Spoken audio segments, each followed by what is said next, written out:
Yep. Everybody, let's make a start. I'm Richard Murray, Director of Policy here at the King's Fund. Welcome back to delegates who were here yesterday for what I'm sure was a very busy, very energetic session with lots of activity on Twitter and on the app, which is great. And welcome to those for whom this is their first day here at our Digital Health and Care Congress. Thanks to our sponsors, Microsoft, Intel and Ernst & Young. People may already have been visiting some of the exhibition spaces, the Innovation Hub and the Health App Gallery. Encourage you to continue to do so, and to let you know, down at the marketplace downstairs on the lower ground floor in the Maynard Theatre, there's some pieces there from the NIB that people might wish to see. We're obviously quite busy up here. We have an overflow room in the Maynard Theatre, and for those that are now listening to me from the Maynard Theatre, there will be a Q&A session later on today. Towards the end of this session, you haven't been missed out.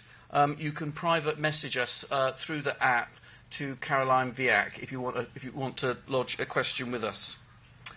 A few housekeeping details. Could ask you to keep your mobiles silent, but do feel free to tweet. We have no fire alarm planned for today, so if the fire alarm goes out, please make your way to the nearest exit, and King's Fund staff will show you out of the building. And through today, we are very keen on feedback, so just keep that in mind if you could. And we'll be looking forward to collecting that in towards the end of the day. We've got a busy schedule this morning with some great speakers. I'm going to now turn to the first of those speakers, Tim Kelsey, National Director for Patients and Information at NHS England, who will also then be chairing the rest of the session for this plenary. Tim. Great. Thanks, Richard, and thanks to the King's Fund for hosting the National Information Board and all the surrounding activities that are the context of today's meeting. I'll come back to the marketplace and the launch room downstairs in a second, because I'd encourage everyone over lunch to make use of those facilities. But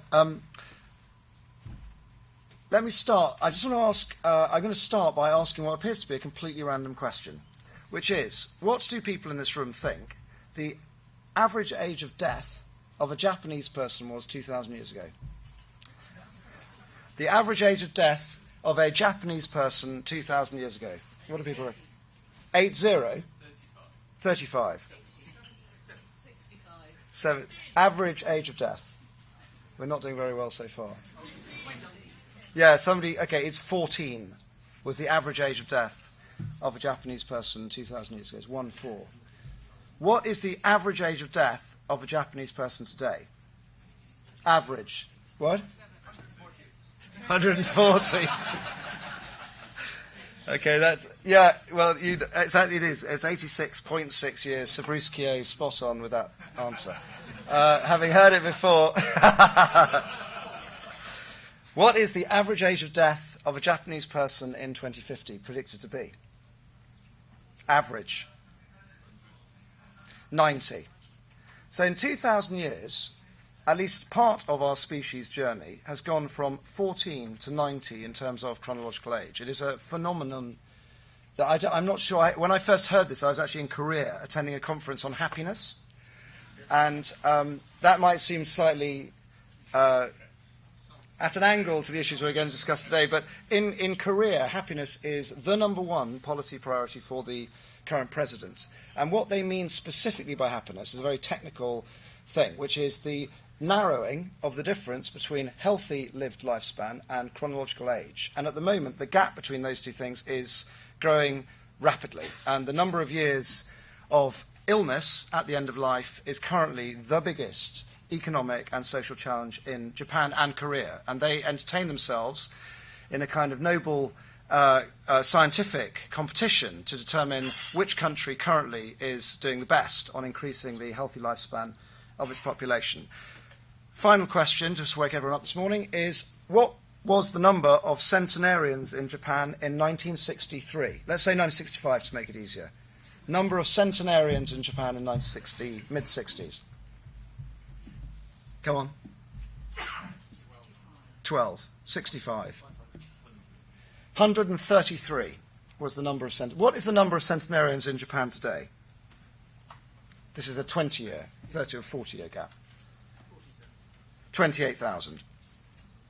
What is the number of centenarians going to be in 2055? So that is 40 years from now, 30 years from now, 40 years from now. 500,000. So that's on the one hand. So just store that thought for a minute. On the other hand, has anybody in this room ever heard of something called a perceptron? Yeah, Bruce has, because he's heard this before.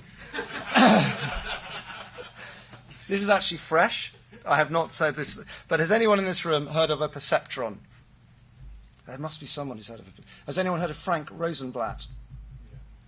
Go on, who said yes?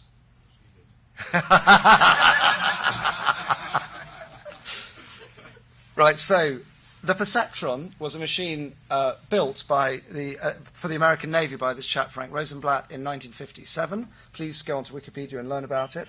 It was actually the first IBM machine. It's the first machine man had created that was capable of learning. And this machine, of course, pre-transistor, with all its wires and dials, was capable of distinguishing and learning the shape of letters and could tell you the difference between an A and an E. And it was an astonishing breakthrough in the approach people were taking to the development of what we now call artificial intelligence.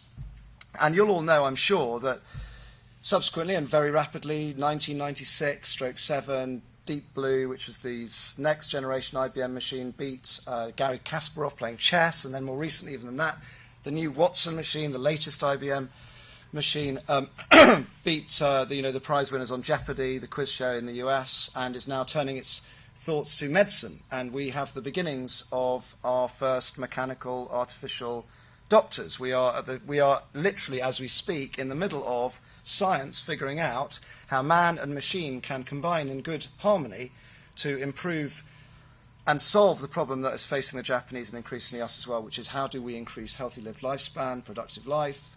What can medical science do? And medical science is obviously turning, as it should do, to machines and in that sense to technology. And today, and I'm sure yesterday, but today the focus of our conversation needs to be this. It needs to be, how are we going to collectively solve, make the most of this extraordinary opportunity, which has to be the most urgent social challenge of our age, which is the sustainability of high-quality healthcare in a global society that has never known such overcrowding, inequality, and variation in lived life. So So before we all worry about this being about technology, what it's actually about is solving one of the most urgent and powerful social problems that mankind has ever faced in the context of one of the biggest opportunities mankind has ever had.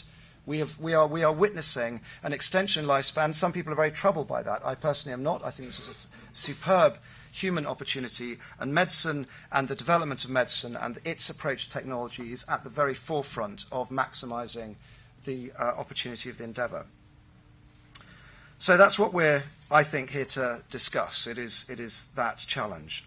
Anyway, later on today, the National Information Board will get very granular about trying to answer the way in which the National Health Service and the health and care system at large can deal with this. How can we empower people to start taking more control of their own health and care? How can we empower clinicians at the front line to be able to have the data they need at the time they need it, at the point of care, and do a better, more effective job? How ultimately can we support the urgency of the challenge in the 5-year forward view to identify the route towards the efficiencies, the £22 billion, as the shorthand now goes, productivity challenge that we've got? Technology just obviously has an enormous contribution to make to enabling that productivity gain, and you'll see from the National Information Board papers that will be circulated later on today that we've already started to try and quantify some of the productivity opportunities we have. At the moment, I would just put a huge health warning on the figures that you'll see. These are very preliminary, but broadly put, it's in the billions of pounds. It will make a substantial contribution. Maybe it could, in combination with other key opportunities in the 5-year forward view, make a workforce and other aspects of change, transformation, new models of care, could support as much as a third, we think, of the delivery of the productivity challenge. But so that's what we will be trying to work through today. We've got, I hope you'll agree, some bold, deliverable proposals. This is stretch. We are being ambitious, but we're not being aspirational. We are saying these are things that can indeed be delivered by broadly 2020 over the next 5 years. Some things will happen very quickly, others take more time. On the whole, the challenge, as I've tried to sort of land it up front, is not really about technology. In most cases, getting the basics right for our patients and our citizens is not really about technology. It's about us in this room and those in our health and care services changing their attitudes, transforming their own cultures to embed the opportunity that digital offers.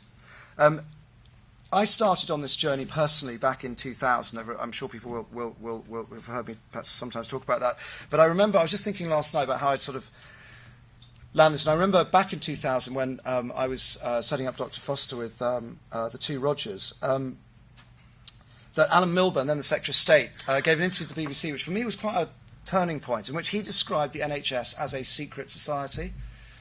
I was at the time campaigning for openness and transparency and more access to information about things like hospital death rates and so on. And here was the Secretary of State going on the BBC talking about a secret society and challenging it to be open and transparent and accountable. And we've now heard how this has gone from being a kind of almost a surprising political statement to something that's absolutely in the mainstream. I'm sure George Freeman, when he arrives, will be reminding us of the deep and very public commitment this government's got to openness in the way we operate. But openness is a precondition for this digital transformation that we're describing. And I just wanted to reflect briefly before I ask Duncan to say a few words on the enormous progress I think we should recognise we've made towards this open, empowering culture in which people, clinicians, actually can make real progress, take advantage of the digital opportunity that's been slow arriving in our world, that has changed so much of the rest of our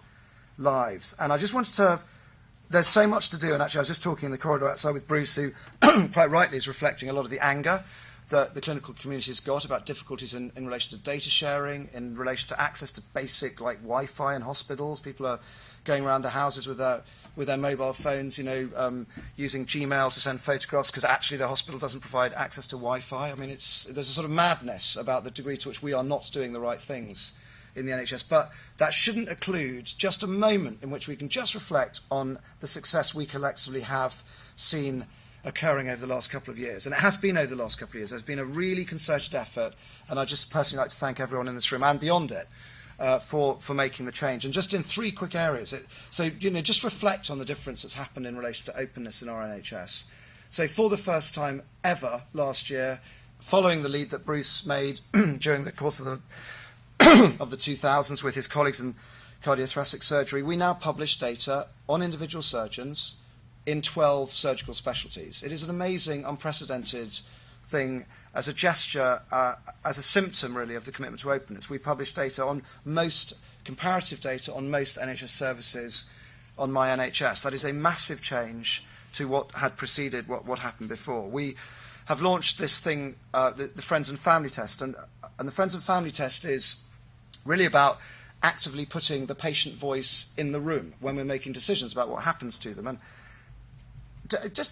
we launched this in April 2013, and for those who don't know, this is inviting people to rate their local hospital service. Now it's rolled out across the NHS, so you can do it when you're seeing your GP or your dentist, but it was originally just about hospital services, and also to provide a free text comment if you wish to. Now, how many people do you think since April 2013 have participated in this national experiment and taken the opportunity of rating their hospital? Any thoughts? Numbers? Yeah, five people. I think current figures, and someone will correct me because it will have gone up, is 8.5 million people. It is now a national pastime. We are good at complaining. We need people to comment, and they are rising to the challenge. That is an amazing statistic. Second big area where I think there's been real change is in what I call participation, but I guess other people might call digital services or access to those services. And as of the end of March, 97% of GP practices in this country are able to offer online access to records, online appointments, and online repeat prescriptions. And we've already got large numbers of people, Beverly can tell me exactly how many, but large numbers, in the millions of people who are signed up for online repeat prescriptions and online appointments. Fewer yet taking advantage of the online records offer. But mark my words, this time next year, I will be coming back to you and telling you how, you know, big retailers, big brands, small brands have launched a new kind of revolution in apps and digital services taking advantage of these opportunities. I will be able to say to my GP, I would like my medical record to be shared with App X, and App X is going to help me manage my diabetes, manage my obesity, and we've got some big proposals in this afternoon's meeting around how we're going to really try and galvanise the public mood around doing more for yourself with the digital services that we've now put in place. Just an example, NHS Choices, the website, we are also proposing a significant transformation in the multi-channel offer that we're going to be making collectively to the public. But just to remark for a moment, NHS Choices, you know, our little old website that's been swimming around the NHS for the last, well, since 2007, has now more than 50 million unique visitors every month. It's just an amazing social. These are, for me, the symptoms of a group of people, us, the English, who are ready to engage with the sustainability of their health services. And then finally, what I call collaboration, this vital, important goal of just making sure that when the ambulance arrives at the accident, actually they know who you are. They're not going to give you something that causes an allergic reaction. Or, you know, the doctor at the bedside doesn't have to ask the carer of a child with learning disabilities over and over and over again to fill in forms to confirm their identity and destroy the quality of people's lives. This thing, which we might call interoperability if you're technical, or just the sharing, seamless sharing of safe digital data across the NHS and indeed across the care services as well into social care. This thing we're saying, has to be delivered as a hard stop in primary, urgent and emergency care services in 2018 and across the entire fabric of public health and care services by 2020. But just to note now that already we have passed a point at which more than a third of our A&E services and our ambulance services and our out-of-hours GP services are speaking in real time to each other through the actions of the summary care record. And that has happened in a rush. In almost a year, this has gone from not very many at all to more than a third. And the pace at which clinicians are grabbing onto the opportunity of this new safe digital record keeping is a phenomenon that we should applaud and be very positive about. Whenever I'm asked about my job, I'm always asked, do I enjoy it? And it goes in ups and downs, but I will tell you that it's a phenomenal privilege doing this job. It is a privilege because the prize isn't just about convenient, citizen, patient-powered healthcare. The prize is about an effective health and care service that will enable longer, healthier, and productive life for everybody in our society. And that's a prize that we in this room need to hold on to as we work through all the challenges we will face in getting digital to the very mainstream of care delivery. Thank you.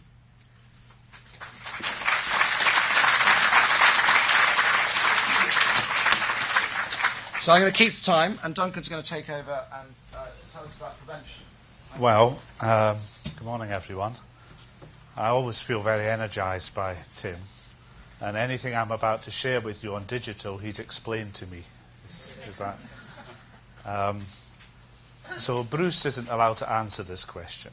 How many of you regard yourself as middle-aged? Hold on a minute.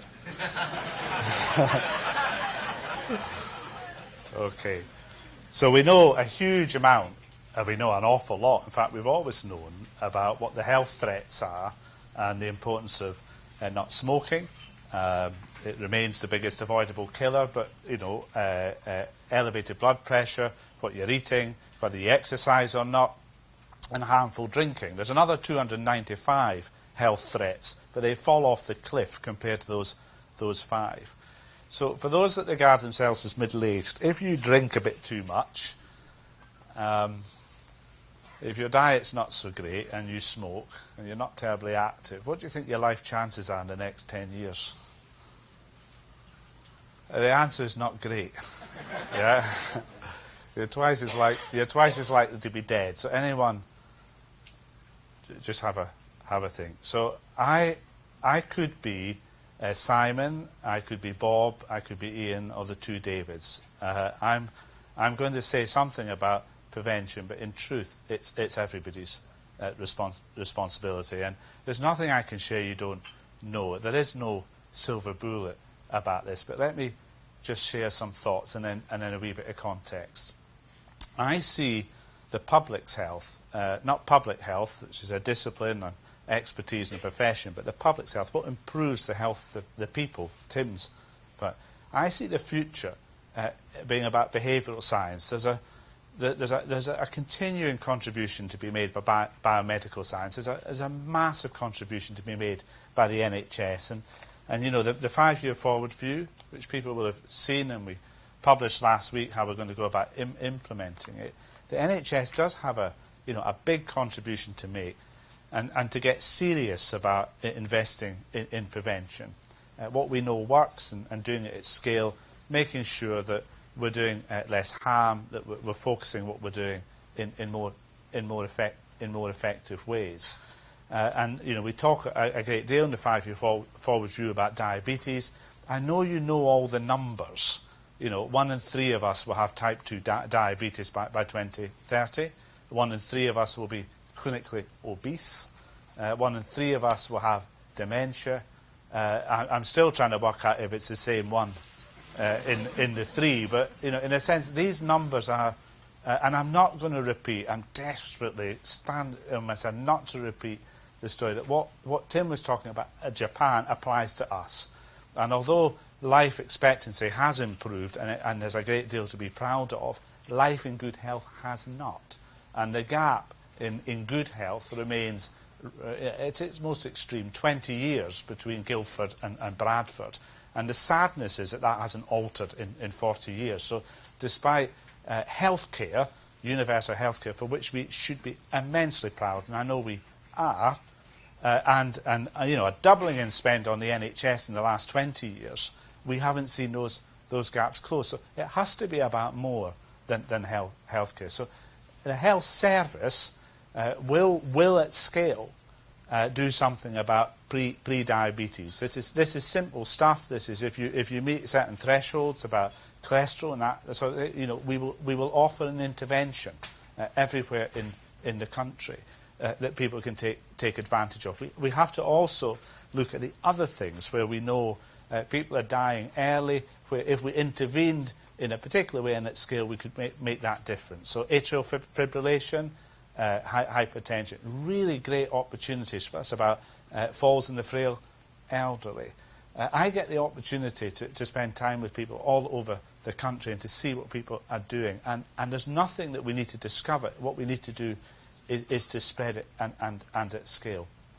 The NHS taking prevention upstream in a way that's going to do something in a very practical way about helping with the pressure that's in every hospital and in every general practice as we speak today. It's real.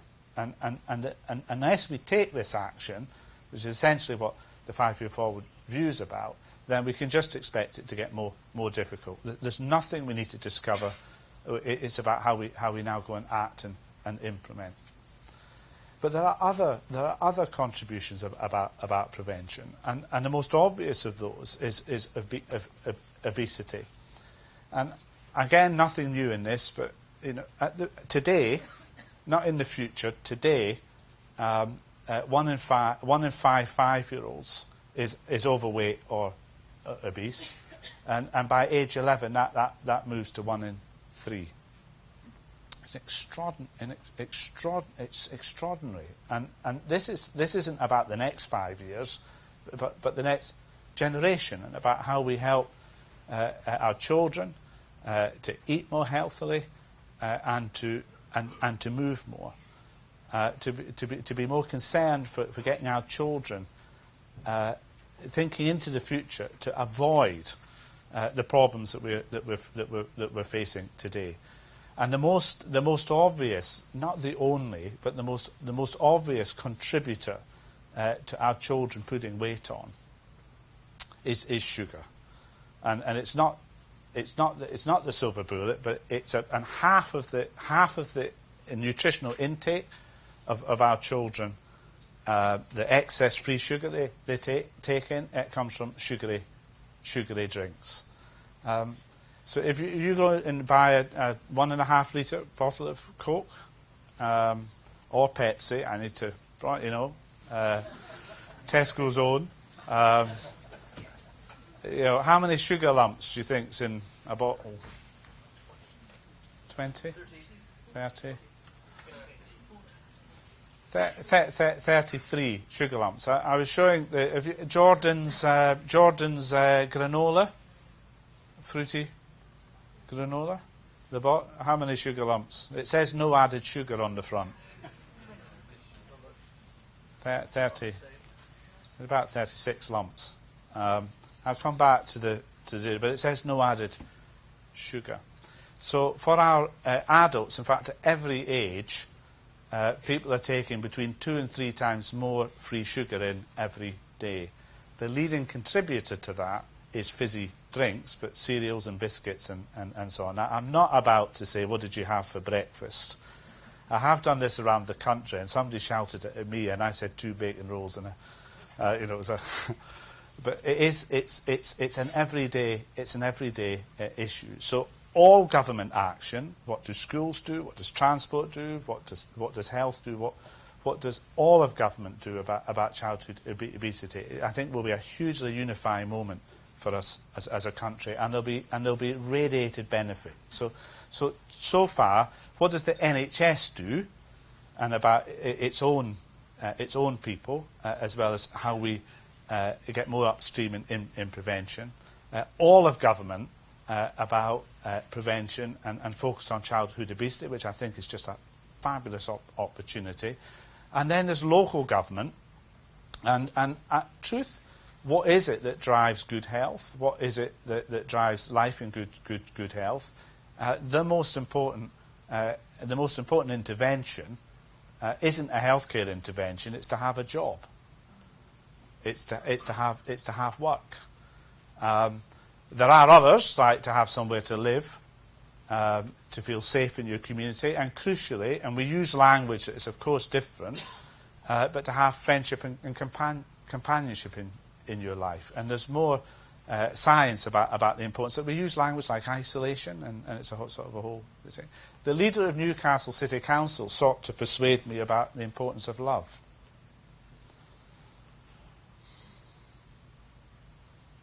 I said, study.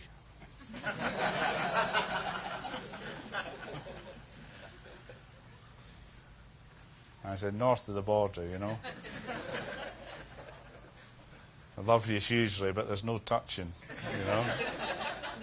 The point is, it doesn't matter what the language is, and we know this from a mental health, I'm seriously standing or sitting on my hands about not going on about the health threats and the wider determinants. What I just want to leave you with is that economic prosperity is what drives good health, and well-being in that context is our local people benefiting. So there's very little point in putting Rolls-Royce into Blackpool if the local people aren't going to get the work. Does that make sense? So every local authority in every part of the country is concerned for how can we create jobs, decent jobs, how can we get local people into them.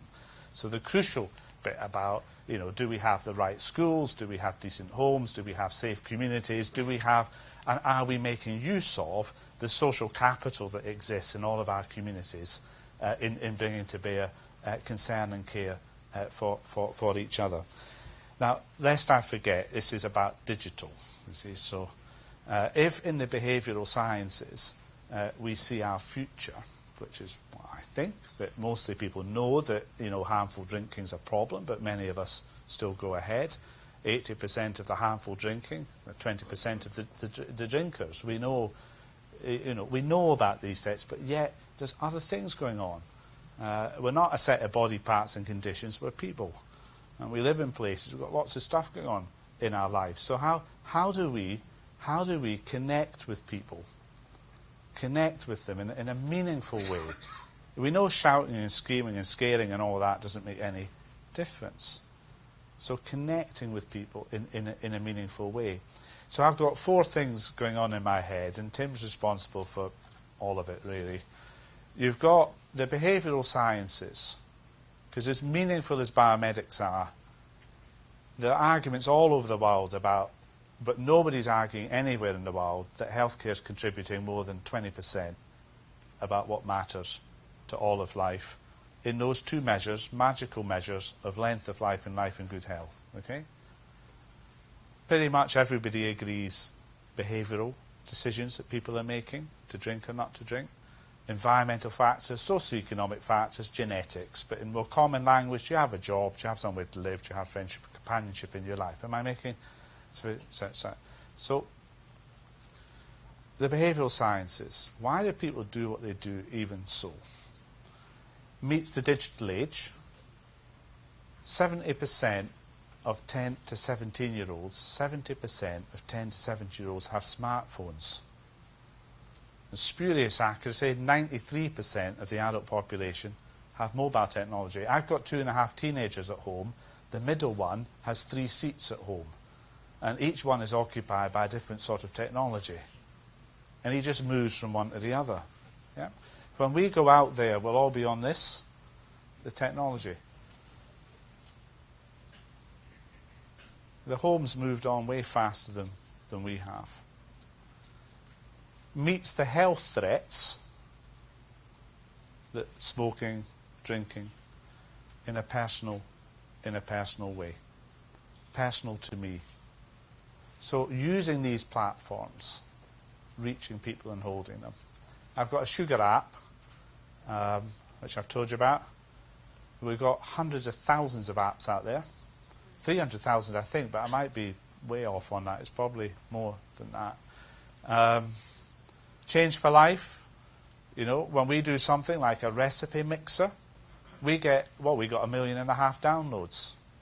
We do something on 28-day quit attempt for smokers. If you quit for 28 days, you're 5 times more likely never to smoke again. Hugely important. 600,000 downloads. People use this stuff. So what Tim's got us working on, and NICE and Public Health England particularly leading on this bit, is to look at kite marking, digital apps that are evidence proven to do good, and we're working, and we'll get some of that, I think, presented this afternoon. So can I leave it with saying we know the numbers. You know, the 5-year forward view just tells us what we already know. I mean, there's no great surprise. There's no silver bullet. It's not just about what the NHS does. It's about all of us, government, local government, industry, commerce, the law, and us as individuals, as parents and as members of the public. We've all got responsibilities here. But how can we help and enable and support?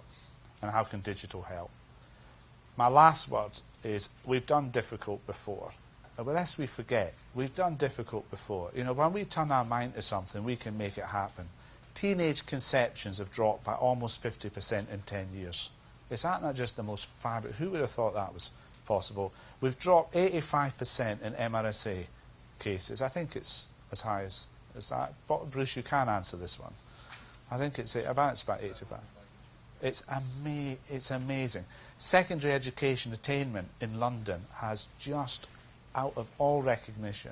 It can be done. We can do this. I completely believe we can do this. It's the contribution that technology can make that today's about. Thanks very much.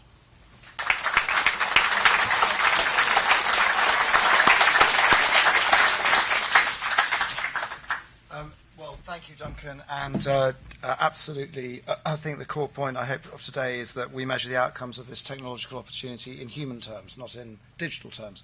Right, we're going to move on to the panel now. I'm going to ask, actually, the Minister to join us first to give a keynote and then to ask the panellists. And I'll introduce the panellists at the point they join us up here in about 10 or 15 minutes. But can I just say, after this session, there will be a Q&A after the panellists have given their short remarks. There'll be a Q&A. And for those in the Maynard room, please do use the app, or Maynard Theatre rather, please do use the app to communicate through this complex human technology, any questions you might have for the panellists. Then after that, we have the marketplace and lunch, and please do investigate the various National Information Board work streams who will be presenting their conclusions informally downstairs in the marketplace during lunch. And also there is a room off the marketplace called the Launchpad room, in which you can start to engage in the consultation we'll be launching this afternoon for all the proposals that we're making in the National Information Board that will run across the summer. So a chance to engage right now in that process. Just also to flag the fact that when we come back after lunch, there are various activities, but the National Information Board will then go into its meeting. It is a public meeting. It's a meeting in public rather than a public meeting. So people are welcome to join us. Unfortunately, there's limited space, but people can join us. And in order to make it, we are totally committed to transparency. So that meeting will be live streamed. These meetings now are going to be filmed and stuck up as podcasts on various websites. But this isn't actually being live streamed. But the meeting this afternoon will be live streamed. And after the meeting has formally finished, there will then be a Q&A, a public session in which people in the audience can ask members of the National Information Board whatever they like. And again, for those who aren't in the room, whether they're in the Maynard Theatre or whether they are outside on social media, there'll be. We would encourage, of course, people to tweet and email any questions they might have for that session later on this afternoon. So that's kind of the running order. So without any further ado, perhaps I could invite George Freeman to take the stand. George always calls himself the First Minister for Life Sciences, but actually he's the First Minister for Digital Health and Life Sciences. And he's going to tell us now about his vision for how he, in this unique and vital role, is going to take leadership of this agenda and help us do exactly what Duncan said, which is make this very difficult thing happen. Thank you, George.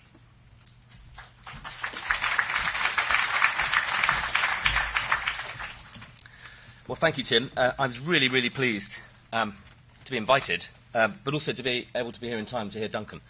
I spent many years up in Scotland working with great biomedical leaders, and I just can't help but make this point. It is really good that Scotland is still part of the United Kingdom, as in biomedical research, as in healthcare, as in leadership in 21st century digital health. We're better together. It's a real pleasure to be here for lots of reasons. Firstly, I think this group, the NIB, is one of those groups that isn't yet being discussed down the dog and duck.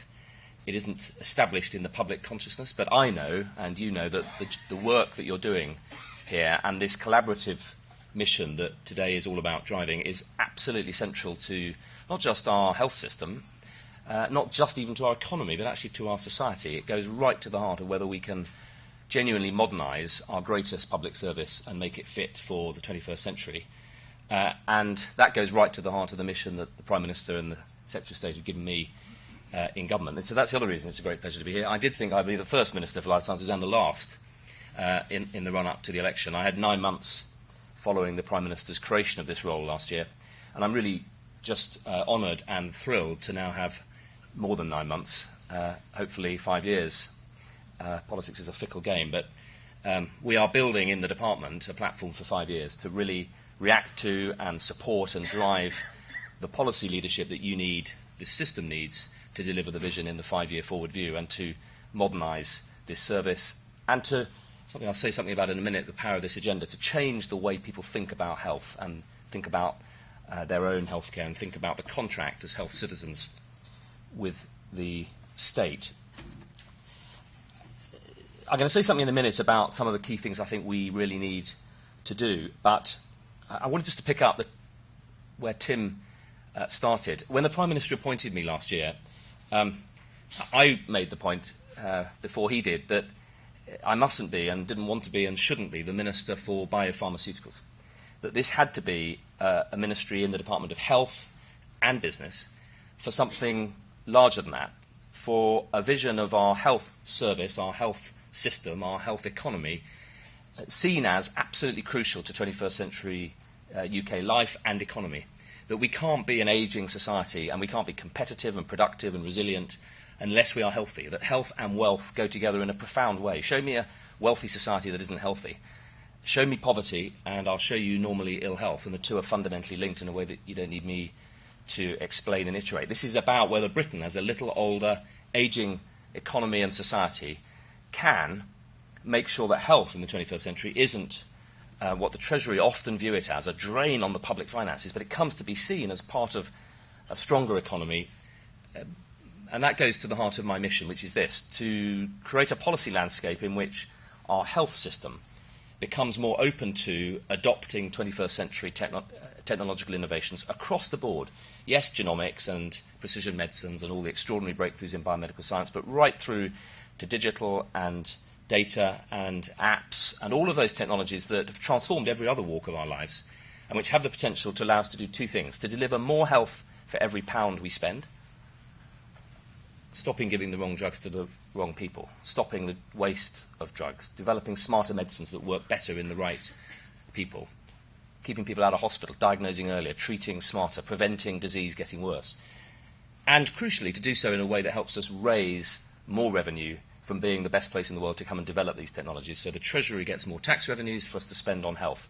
It's a two-cylindered approach to making sure that the 21st century health opportunity is supported by innovation and supports innovation. And that's why I'm a minister in the two departments.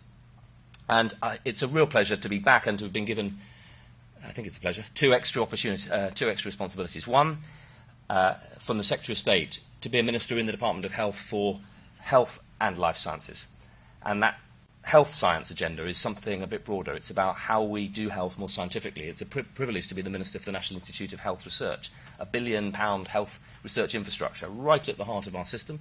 Of course, if you read the 47 Act and go back, the NHS was always conceived as a research organisation to take the extraordinary benefits of collective healthcare assets and use them to prevent disease for the next generation in every way, not just in biomedical research, but in smart commissioning, in smart procurement, in being a system that is constantly improving.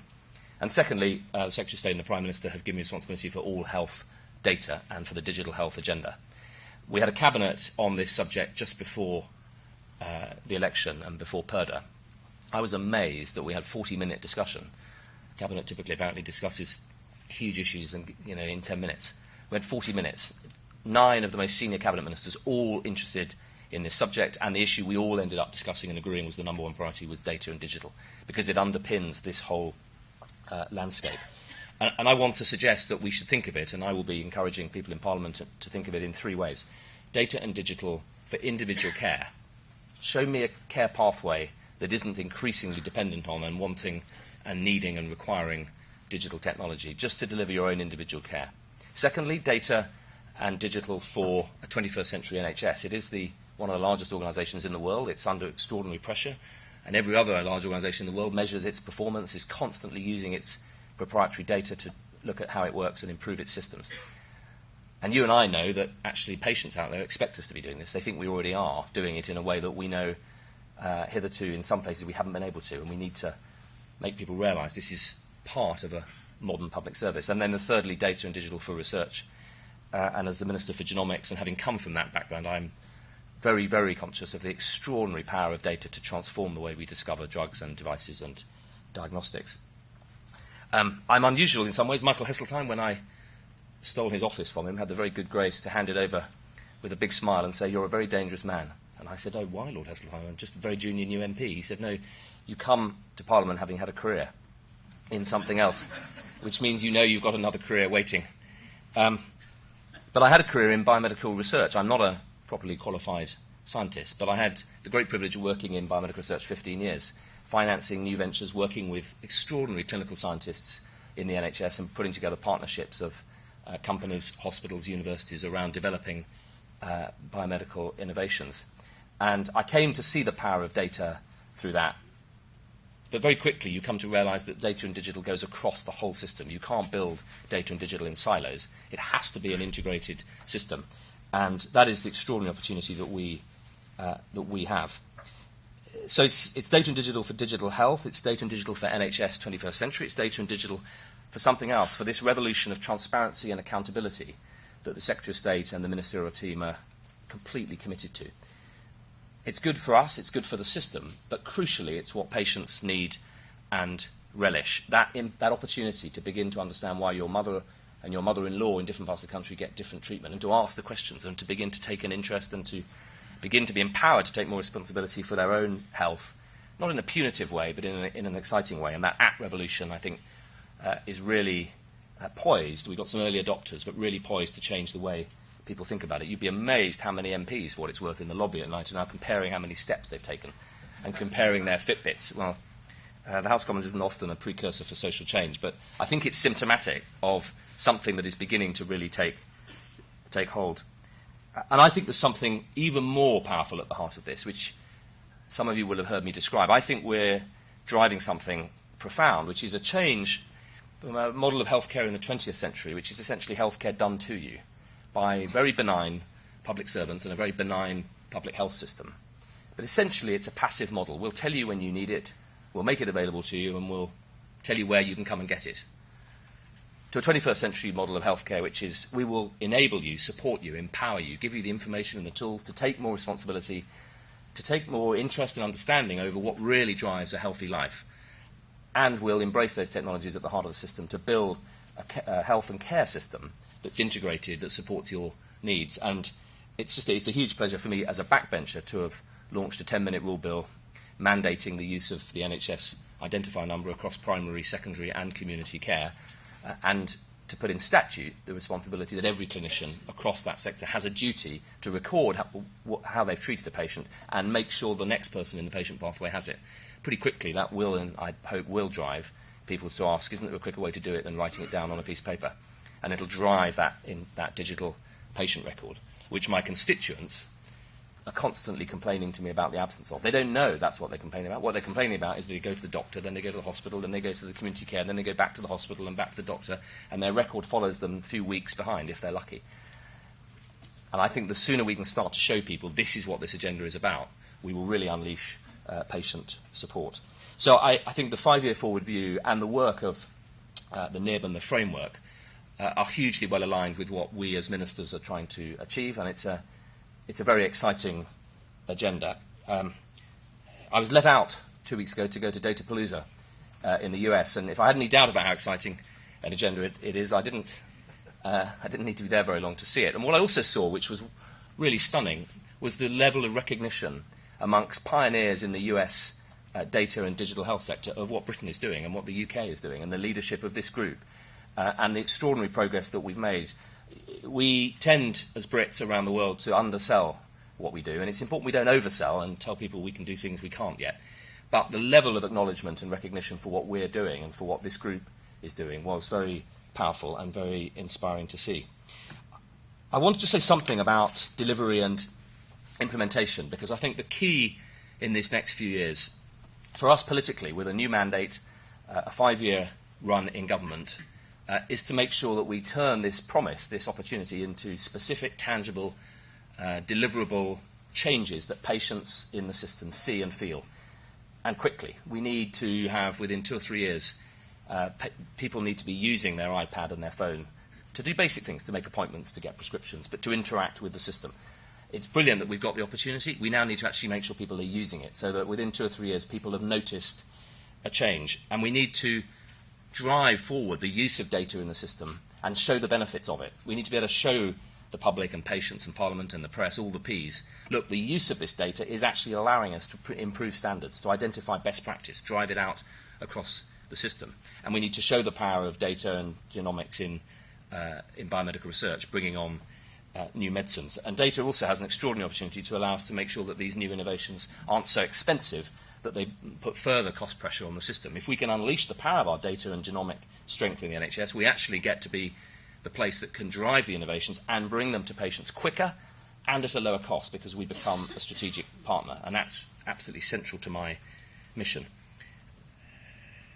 So I think implementation is absolutely key, and my mission for Jeremy and for the Prime Minister is to make sure we have a strategic policy landscape, but then to focus on some core specific deliverables and to make sure we get them over the line in the next 2 or 3 years.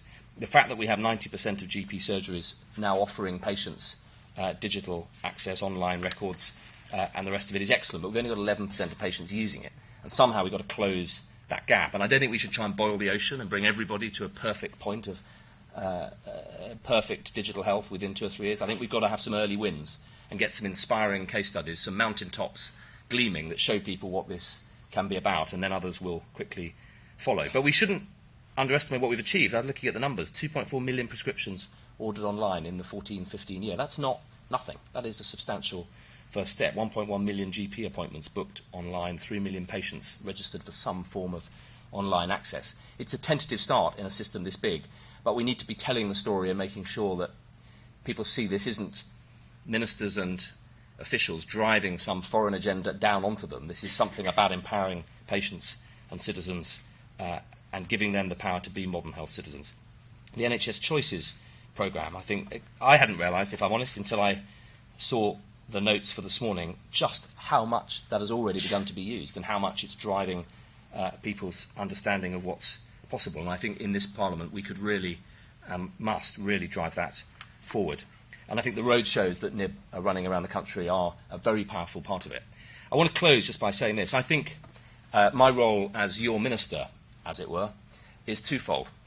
Firstly, to do what only politicians can do, which is to go out and lead and win and shape the public political discourse and leadership for this. We have to make sure that this doesn't become, and I'm conscious I'm also the Minister for GM, this doesn't become the GM of healthcare. We have to bring patients and the public and the press with us. And I think there's a huge public discourse, patient discourse opportunity there.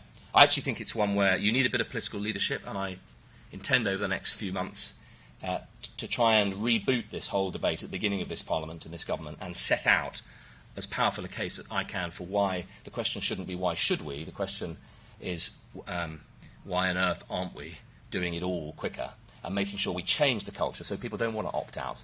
They see this as fundamental to a 21st century NHS. And I think whilst I need to give a lead, this is one of those ones where actually we need to hear most from patients, from clinicians, from health leaders, from research charities, from people whose plea for the power of data to change their own lives is most powerful. And part of my role, I think, will be to bring on and support that broader voice. And the second is to drive and support the implementation of these key initiatives. And I'm setting up with Will Cavendish and Tim a small ministerial oversight group in DH to help make sure that we are, as a ministerial team, providing you the support you need and driving some focus on some of these early wins.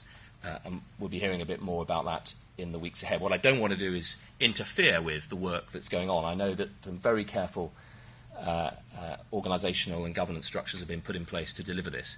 But I think we need more public, patient support for it. And I think you need from us a real focus on helping you deliver those tangible wins in the next 2 or 3 years that make people realise how exciting this agenda is.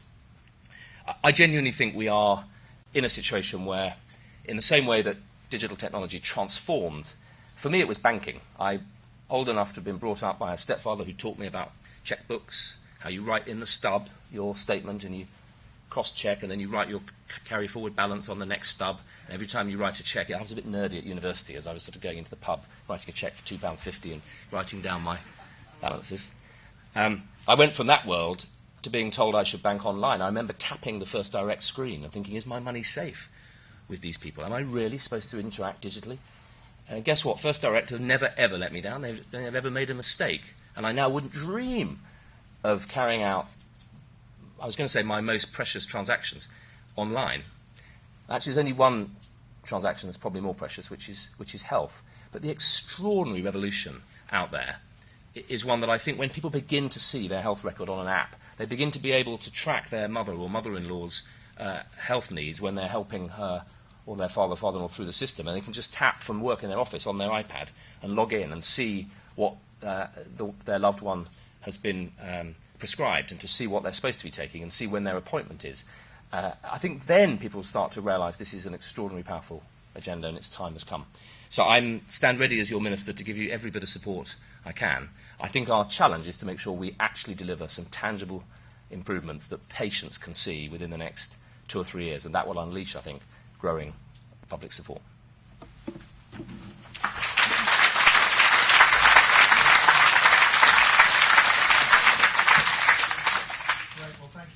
George, if I could just invite the panellists to come up to the panel, that'd be great. And could we just have another? This sounds a little bit sort of specific, but both as a backbencher and in his previous incarnation as minister, George saw through this bit of legislation, which some of you may not know about, which was to make it statutorily the case that the NHS number has to be used as primary identifier in healthcare. It is a milestone in this agenda that we now have that.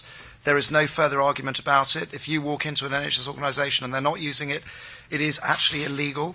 And I'd just like to applaud George for his leadership on that particular piece of legislation. So, if I may, can I just ask us to put our hands together, because it is a very, very important basic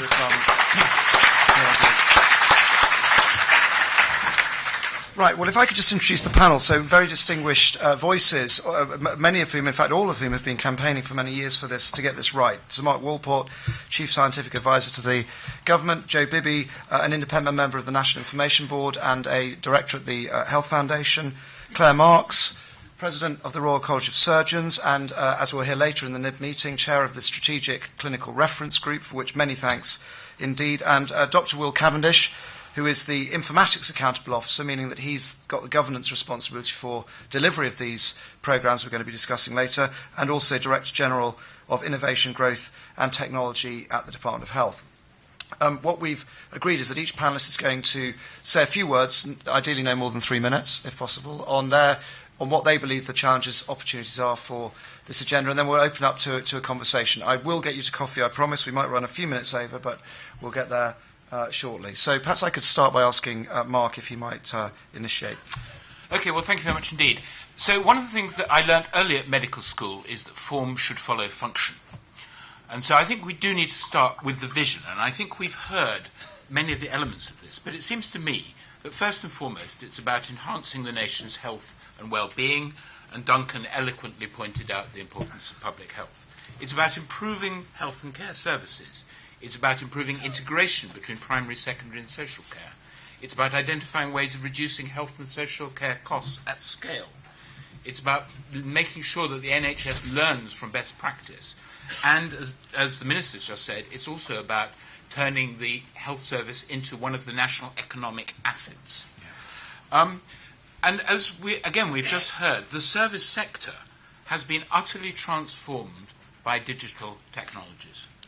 And so increasingly I use, that's not me ringing there, a city mapper to get around London, which has actually integrated tube services, bus services, pedestrian services.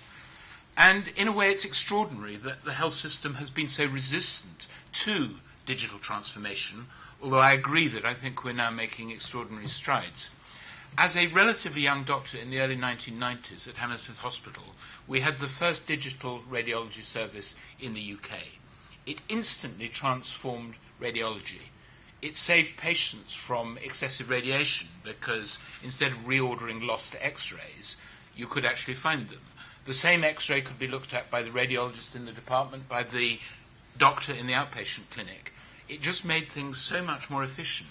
But we're just at the absolute beginning of this.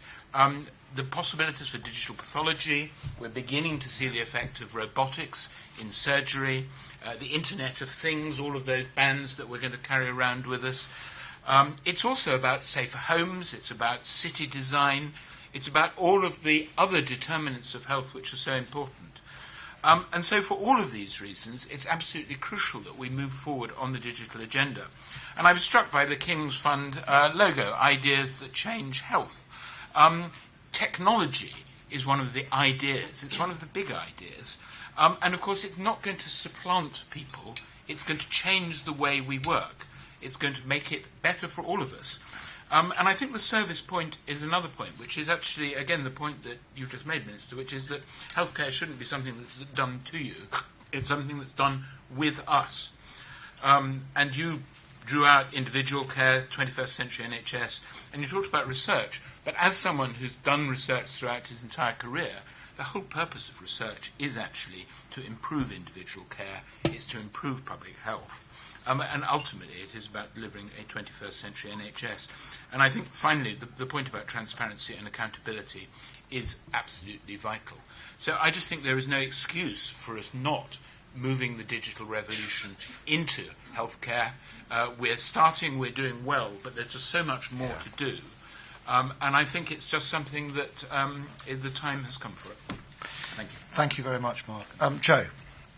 Okay, thank you. So, as Tim said, I'm Director of Strategy at the Health Foundation, and I'm a independent member of the National Information Board.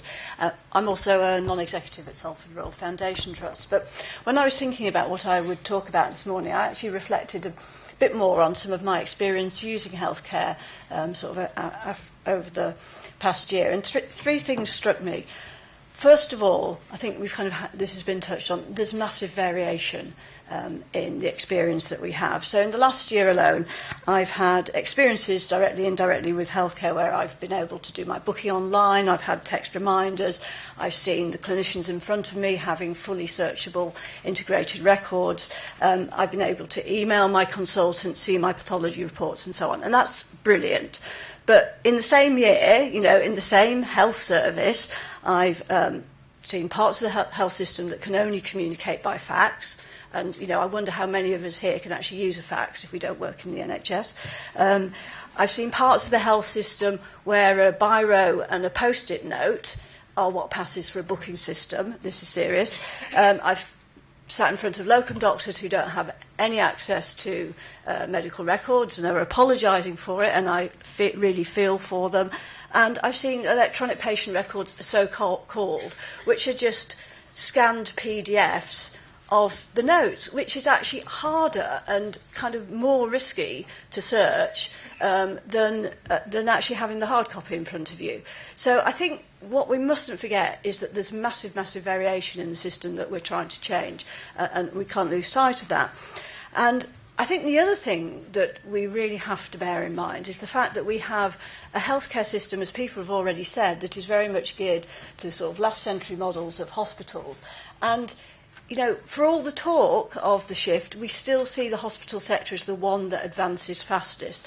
But actually, changes in needs and in society are happening faster than I think the changes in the health system. And so we've really got to be thinking about how do we get technology that is geared towards a care system that is going to predominantly be taking place in people's homes and in the community. And then I think all of this then sits on the fact of how can the workforce and society change to embrace these new possibilities? Because I think health does have a sort of, I think, a rather strange place in our psyche, national psyche. And I think we need to sort of unpack some of that and understand what that's about if we're really going to want to see the change happen that we think is possible.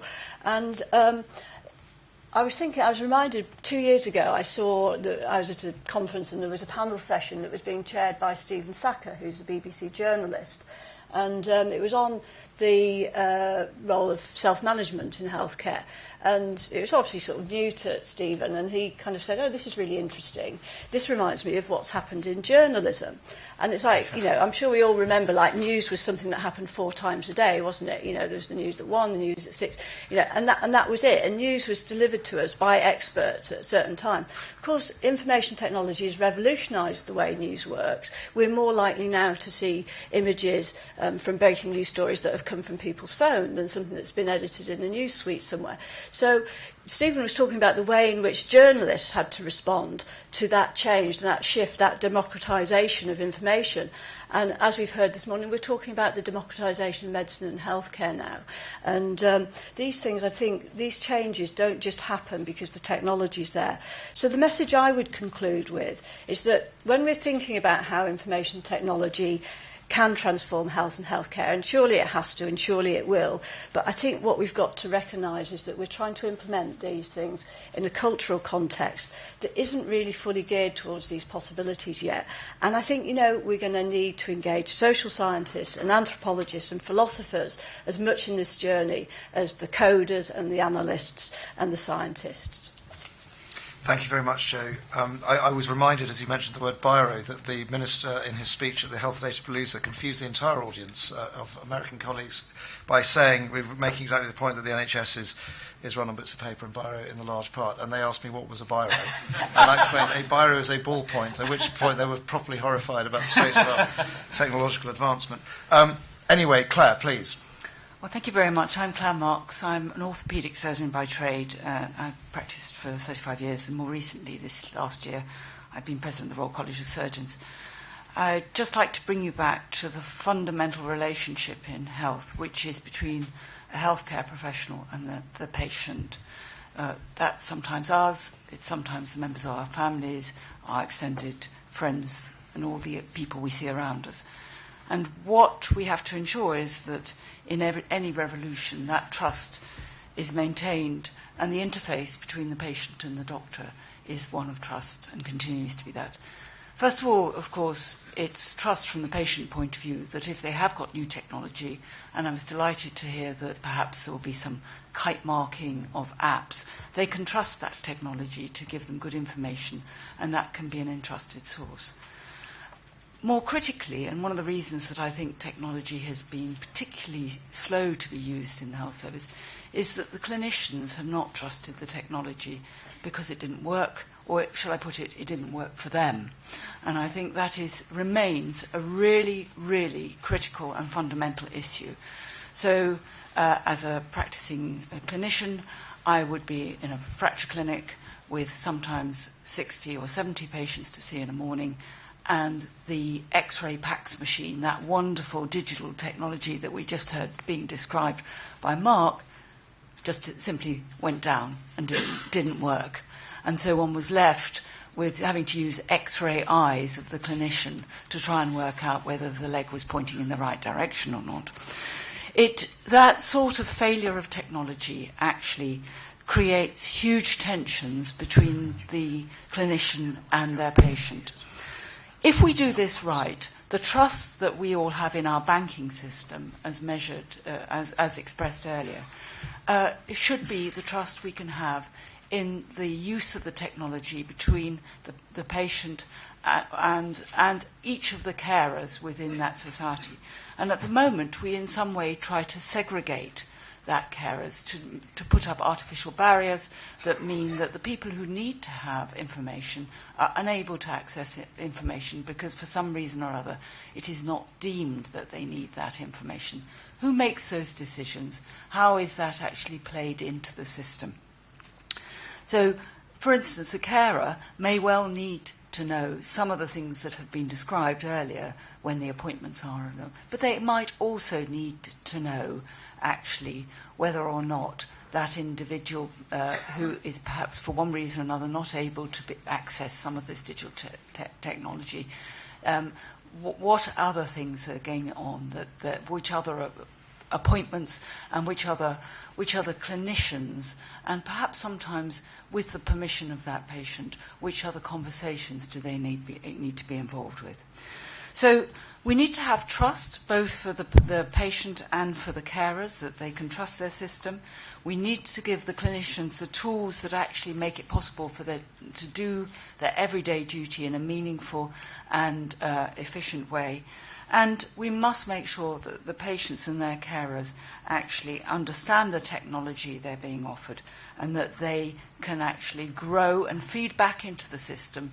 And we have to be open to those ideas from all of the people who use the system, be it patients, be it the clinicians, be it the carers, to make sure that we're listening and we're actually growing their experience into the new technologies we develop. Thank you. Thank you, Claire. Well, thanks very much, Tim. So I'm addressing this group this morning, staring at notepads and pencils that have Cavendish Square on them, which I thought was my description as a civil servant here in the function. But actually, it turns out it's the address, so that's calmed me down a little bit. So Cavendish Square, in a sense, is appropriate because my first comment is, of course, I support the minister in everything he said, not the least because he's my minister. So that's sort of the right thing to say and do. And obviously, the sort of vision and the powerful vision that's been laid out by the government and laid out in the 5-year forward view is sort of absolutely what we in the DH are wanting to get behind. And it's my responsibility and my incredible honour to be responsible for supporting and catalysing this digital, this data, this technology-based transformation of health and care. And in that, I mean, we've heard this morning, how significant that will be, whether it's creating a health and care service that looks and feels like a 21st century service, whether it's, creating a health and care service that has better quality, better care and better cost at its heart, or indeed creating, assets for a very vibrant healthcare economy here in the UK. But there were just sort of two big things I wanted to say. The first was just to pick up and echo the comment that's been made this morning that it's not about the tech, as Megan Trainor didn't quite sing. It's about technology and people always together. And when we think about modernising the look and feel of health and care, that will be just that will all be about people taking greater responsibility and greater empowerment for looking after their own health, for looking after their family's health, for looking after their community's health. Picking up the point that Duncan Selby was making earlier about that, new forms of engagement, new forms of access, multi-online disease communities forming, comparing what they're getting, offering their data for research in a controlled way, whole new, forms of empowerment and forms of community will be growing up, I think, around that as this progresses. But also, and I think picking up, Claire, what you were saying, within care settings, the importance of digital data technology being part of what clinicians, health professionals can use in their daily lives and in their care.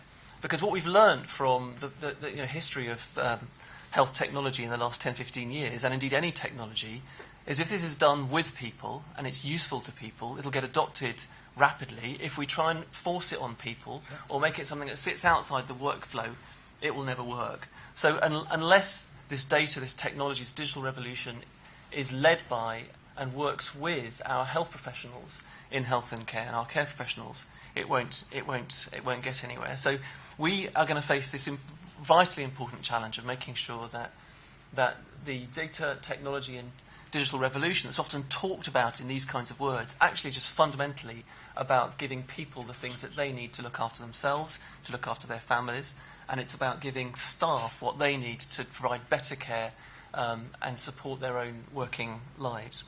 And then the second big thing I want to say is that as we do this, there'll be some really sort of vital things we'll need to be hold in train at the same time. The first is consent and trust. If we don't bring the public with us in their confidence in the ability of the health and care system to respect their consent, respect their patient data, then we won't be in a position to take forward these opportunities. The second is security. Health systems around the world and government IT systems have been prone to massive attacks, frankly, and it seems not a week goes by without a US system being hacked or taken over or extracted. If we don't make sure that we have the right approach to security, then again this will be profoundly challenged. And the third is implementation. So kind of health, NHS IT, when you talk about NHS IT, most people think that's a kind of cruel joke, to be honest, or a sort of a legacy of failed white elephant projects. It isn't. Actually, that's not a fair reflection at all of what's happened in technology and health. But if we don't continue to implement this incredibly well and incredibly effectively, so that NHS data and technology becomes a badge of pride rather than a set of National Accounts Office and Public Accounts Committees reports on white elephants, then we'll have failed. So an incredible excitement, an incredible opportunity, but I need to do this with people, and I need to make sure that in these critical areas of consent, security, and just getting this done well, we make sure that all happens simultaneously, so we can really realise the benefits that these offer.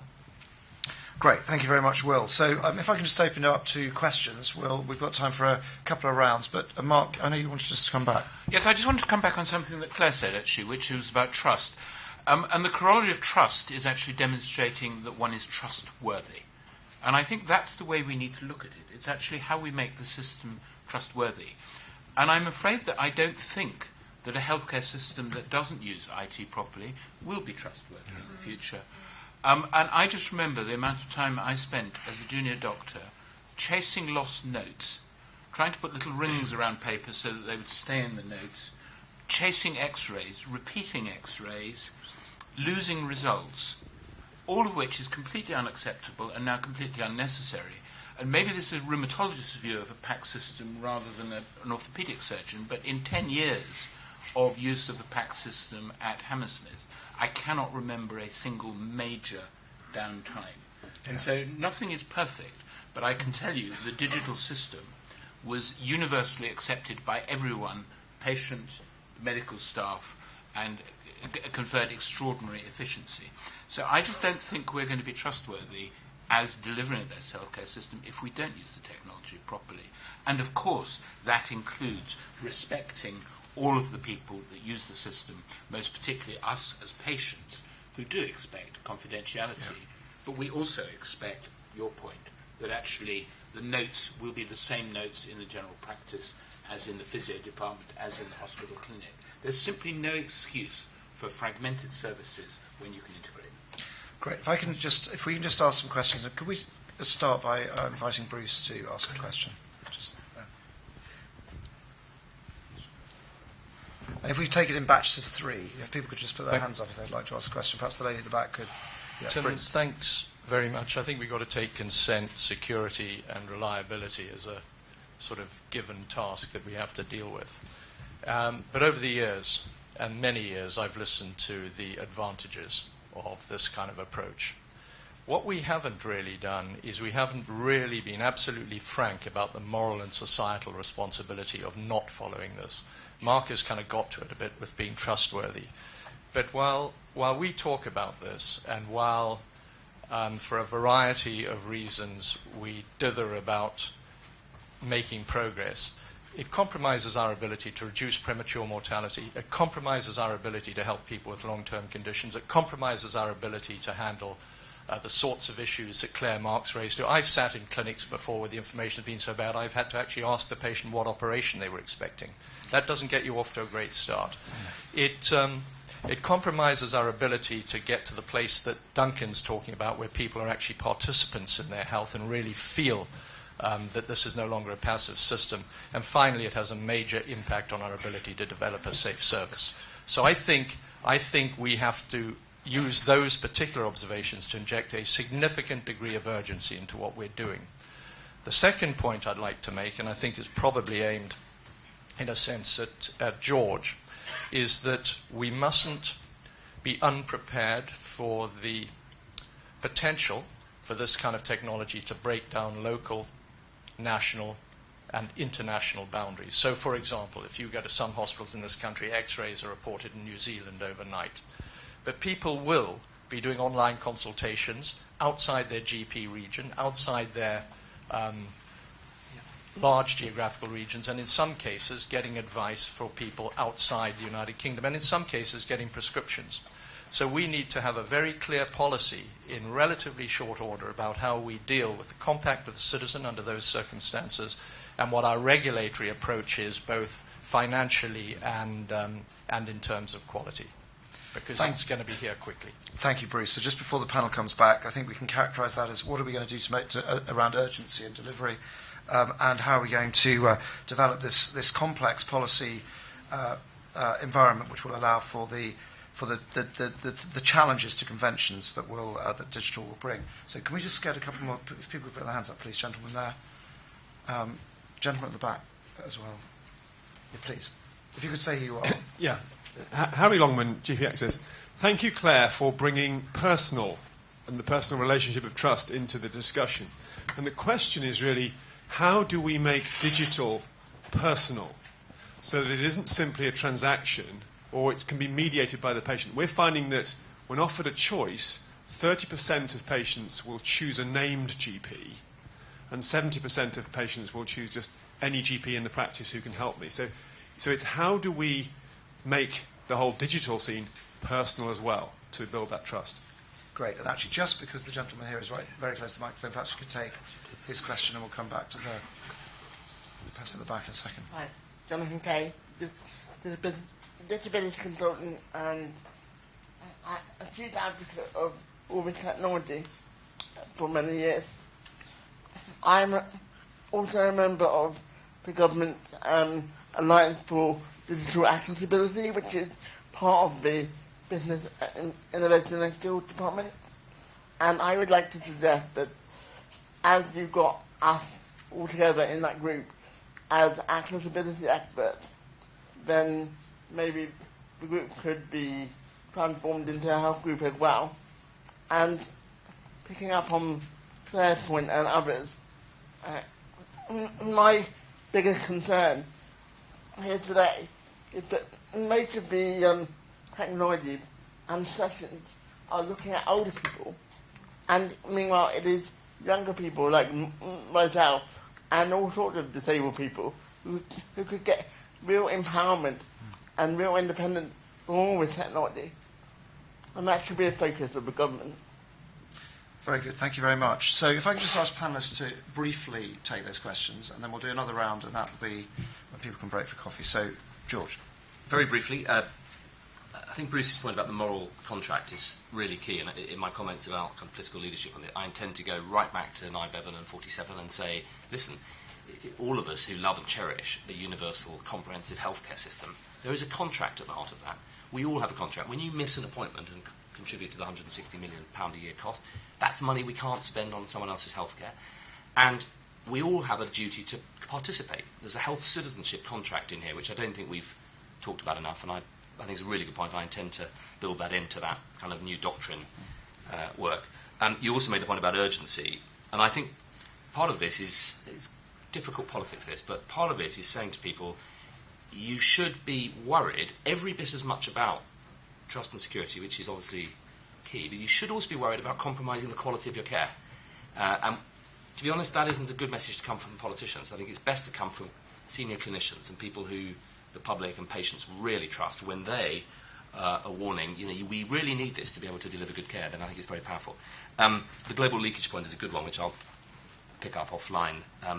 Harry reinforcing Claire's point about it must be personal. I think this is really key. I went to one of my own GP practices in my constituency. It was an interesting conversation. They said, George, Minister, you're very keen on two things, aren't you? Digital health and early diagnosis. I said, yeah, I really am. And they said, I don't understand why. So early diagnosis just creates more pressure on the system. And digital health is a nightmare. It wraps us up in all sorts of complex IT and gets in the way of our patient relationship. We've got to change that. And we've somehow got to reassure people that it means that the healthcare professional doesn't have to spend and waste time getting papers and records. They can get in there 7 minutes, right to the point, one click, and get into the real thing that they're there for, which is to be healthcare professionals, not data retrieval people who then have a little bit of time to do medicine. And I think Jonathan's point is very powerful. There is something about early wins and making sure we're targeting this at the people who most need it. And there are some myths. I think people often think that the elderly don't get this agenda. In my constituency, many of the people who most want it, not all, but many of them are people over 70 who don't want to be driving around Norfolk to go to hospitals and specialist centres. They want to be able to access it on their iPad. And there's an accessibility agenda here where we could really unlock some early wins and some early supporters from often vulnerable citizens who really want this. And I think that's very powerful for bringing on public support. Now, I've just been told we need to finish at 11, so I'm afraid we're not going to have too many, we're not going to be able to take any more questions now, but we've got opportunities around the day for questions and, of course, just general networking. But if I could just ask the panellists in a way to make their comments and make any final thoughts, that would be very helpful. No. Well, I just made the point that I think that the technology can enhance the human if it's used properly. So in the example you picked of the trade-off between waiting to see Dr. X or being willing to see Dr. X, Y, Z rather faster, it's actually an algorithm that can help you to do that. It's a good booking system that enables people who have different choices to do it properly. So actually there is no incompatibility. It actually will deal with people who have different preferences. It's using technology properly. Thank you. So I think really I would just kind of reinforce, I think what we're talking about is one, changing people's professional identities, and we've got to really think about how we do that effectively, and that isn't about the technology. And secondly, we started hearing from Duncan talking about how healthcare only contributes 20% or whatever to our health. And so we've really got to, I think, change the dialogue with the public about what else contributes to health and what else they need to be doing and thinking about. Briefly, I'd like to pick up on Bruce's point about the delivering of a safe service. There is no doubt that without technology, our chances of effecting safe care for our patients is going to be markedly diminished, and everybody in the service actually understands that. The number of duplications, omissions that we currently have from systems not talking to each other. And I think now we've got an interesting perspective of having the technology, but it's actually not interfacing, so that we don't have the results. And this is a really big area where we fall into unsafe practice. But technology has the opportunity to do all sorts of things that would make our lives very much better. The second thing I'd like to pick up on is the younger people are the very people who can use this technology and can teach us, the older people, how to use it. And in fact, what I learned from my trainees, I couldn't even begin to tell you when it comes to all these apps and things like this. So if I walk onto a ward now, very often the people who are teaching me how to use technology will be the youngest doctors. And, that actually is a really good learning opportunity. It's a time to make relationships. And the patients don't mind it if they see older doctors using the skills of the younger doctors and indeed the nursing staff or anybody else to help them with that technology. It shows that we are actually human. It breaks down some of the barriers, and it really has been a great advantage. I think your story about older people using this technology, my 93-year-old father, until he had a brain hemorrhage last year, actually emailed and used the internet. So I think it's it's a good point. Thank you, Claire. Lots of nodding of heads at that point. Just very quickly, just picking up, Jonathan, your point. I mean, I think the open enabling nature of these technologies actually is an opportunity, and you're beginning to see communities forming in different ways. You know, things like personal health budgets actually, and multi-online communities grabbing these things in different ways.